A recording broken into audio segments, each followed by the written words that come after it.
Bugün sizinle xam suxarını yoxlayacağıq. Baxın, belə bir görünüşü. Baxın. Xam.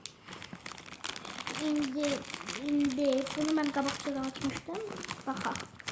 Gör içindən nə olacağı çıxacaq.